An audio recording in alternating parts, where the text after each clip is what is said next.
Good morning 7th class students. आपका new chapter जो है वो है प्रायश्चित। प्रायश्चित जो है भगवती चरण वर्मा जी द्वारा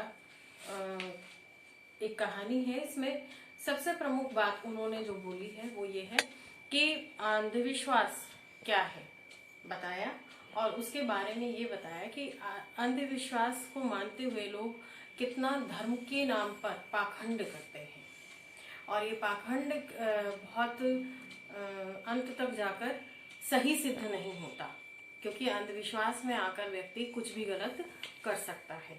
जो कहानी का उद्देश्य है मैं आपको बताती हूँ। भगवती चरण वर्मा एक प्रसिद्ध कहानीकार के रूप में हिंदी साहित्य में अपना विशिष्ट स्थान रखते हैं। तो वे उत्कृष्ट कहानीकार और उत्तर छायावादी युग के अच्छे कवि भी हैं।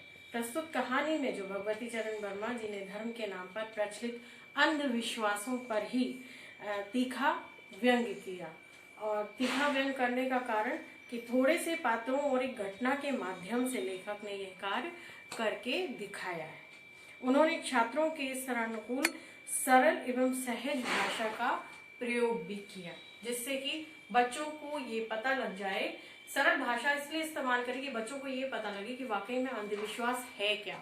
धर्म के नाम पर लोग जो पाखंड करते हैं उसके जो है परिणाम स्वरूप हमें सारी चीजें देखनी पड़ती है। तो चलिए पढ़ते हैं ये पाठ और समझते हैं। पाठ 14 प्रायश्चित भगवती चरण वर्मा। पाठ प्रवेश। प्रस्तुत पाठ में लेखक ने समाज में फैले अंधविश्वास और पाखंड से छात्रों को परिचित कराया है। कहानी के द्वारा धर्म के नाम पर होने वाले शोषण की कला को दर्शाया है तथा अंधविश्वासी न बनने की प्रेरणा दी है। अगर कबरी बिल्ली घर भर में किसी से प्रेम करती थी तो रामू की बहू से, और अगर रामू की बहू घर भर में किसी से घृणा करती थी तो कबरी बिल्ली से। रामू की बहू 2 महीने हुए मायके से प्रथम बार ससुराल आई थी। पति को प्यारी और सास की दुलारी 14 वर्ष की बालिका भंडार घर की चाबी उसकी करधनी में लटकने लगी। नौकरों पर उसका हुक्म चलने लगा और रामू की बहू घर में सब कुछ। सास जी ने माला ली और पूजा पाठ में मन लगाया, लेकिन बहू ठहरी 14 वर्ष की बालिका। कभी भंडार घर खुला है तो कभी भंडार घर में बैठे बैठे सो गई। कबरी बिल्ली को मौका मिला, घी दूध वह जुट गई। रामू की बहू की जान आफत में और कबरी बिल्ली के छक्के पंजे। रामू की बहू हांडी में घी रखते रखते ऊँघ गई और बचा हुआ घी कबरी के पेट में। मतलब वो जो बिल्ली थी वो उसकी जान की आफत बनी हुई थी। वो छोटी बहू थी और जब वो सो जाती तो उसके आसपास के खाने की जो भी चीज़ें होती वो कबरी बिल्ली खा जाती।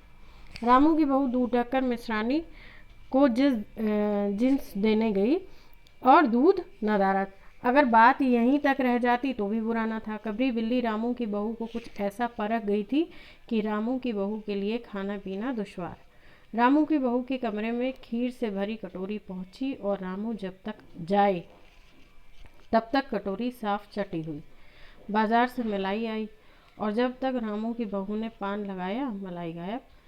रामू की बहू ने तय कर लिया कि या तो वही घर में रहेगी या कबरी बिल्ली ही। मोर्चाबंदी हो गई और दोनों सतर्क। बिल्ली फंसाने का कटघरा आया, उसमें दूध मलाई चूहे तथा बिल्ली को स्वादिष्ट लगने वाले विविध प्रकार के व्यंजन रखे गए, लेकिन बिल्ली ने उधर निगाह तक न डाली।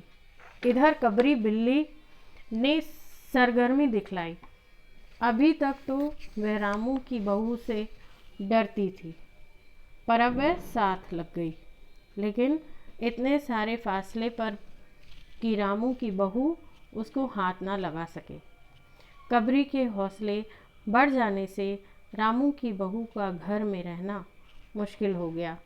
उसे मिलती थी सास की मीठी झिड़कियाँ और पतिदेव को मिलता था रूखा सूखा भोजन। एक दिन रामू की बहू ने रामू के लिए खीर बनाई। पिस्ता, बादाम, मखाने और तरह तरह के मेवे दूध में औटाए गए। सोने की वर्क चिपकाया गया और खीर से भरकर कटोरा कमरे में ऐसे ऊंचे ताक पर रखा गया जहां बिल्ली ना पहुंच सके। रामू की बहू इसके बाद पान लगाने में लग गई। उधर कमरे में बिल्ली आई। ताक के नीचे खड़े होकर उसने ऊपर कटोरे की ओर देखा। सूंघा, माल अच्छा है। ताक की ऊंचाई अंदाजी और देखा रामू की बहू पान लगा रही है। पान लगाकर रामू की बहू सास जी को पान देने चली गई तो कबरी ने छलांग मारी। पंजा कटोरे में लगा और कटोरा झनझनाहट की आवाज़ के साथ फर्श पर।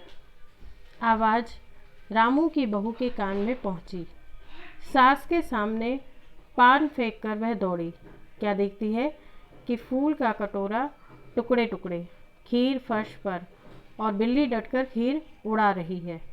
रामू की बहू को देखते ही कबरी चंपत। रामू की बहू पर खून सवार हो गया। ना रहे बांस, ना बजे बांसुरी। रामू की बहू ने कबरी की हत्या पर कमर कस ली। रात भर उसे नींद न आई। किस दाव से कबरी पर वार किया जाए कि फिर जिंदा ना बचे। पड़े पड़े यह सोचती रही। सुबह हुई तो वह देखती रहे कि कबरी देहरी पर बैठी बड़े प्रेम से उसे ताक रही है। रामू की बहू ने कुछ सोचा, इसके बाद मुस्कुराती हुई उठी। कबरी रामू की बहू के उठते ही खिसक गई। रामू की बहू एक कटोरा दूध दरवाजे की देहरी पर रखकर चली गई। हाथ में पाटा लेकर लौटी तो देखती है कि कबरी दूध पर जुटी हुई है। मौका हाथ में आ गया। सारा बल लगाकर पाटा उसने बिल्ली पर पटक दिया। कबरी हिली न डुली, न चीखी न चिल्लाई, बस एकदम पलट गई। आवाज़ जो हुई, मेहरी झाड़ू छोड़कर, मिश्रानी रसोई छोड़कर और सास पूजा छोड़कर घटनास्थल पर उपस्थित हो गई। अब रामू की बहू सिर झुकाए हुए अपराधिनी की भांति बातें सुन रही है। मेहरी बोली, माँ जी, बिल्ली की हत्या और आदमी की हत्या बराबर है। हम तो रसोई ना बनवाएंगे जब तक हत्या बहू के सिर रहेगी। सास बोली, हाँ ठीक तो कहती हो। अब जब तक बहू के सिर से हत्या ना उतर जाए तब तक ना तो कोई पानी पी सकता है ना खाना खा सकता है। बहू, यह क्या कर डाला? मेहरी ने कहा, फिर क्या हो, कहो तो पंडित जी को बुला लाऊं। सास की जान में जान आई। अरे हाँ, जल्दी दौड़कर पंडित जी को बुला लो। बिल्ली की हत्या की खबर बिजली की तरह पास पड़ोस में फैल गई। पड़ोस की औरतों का रामू के घर तांता बन गया। चारों तरफ से प्रश्नों की बौछार और रामू की बहू सिर झुकाए बैठी। तो देखा बच्चों, इस कहानी में एक बिल्ली जो घर में केवल रामू की बहू से इतनी हिल चुकी थी कि वो उसके सामने बैठे बैठे दूध मलाई मक्खन सब कुछ खा जाया करती थी, और उसी रामू की बहू को उस बिल्ली की वजह से इतना सुनना पड़ता था। इसलिए उसने चाके की पाटी उठाई और उसके ऊपर दे मारी तो हत्या उसके सिर लगी। अब इसके आगे की जो कहानी है वो मैं आपको बाद में सेकंड वीडियो में पढ़कर सुनाऊंगी, और इतनी आपको समझ में आ ही गई होगी, आशा करती हूँ। अब इसके बाद की कहानी शेष बाद वाले वीडियो में। थैंक यू बच्चों।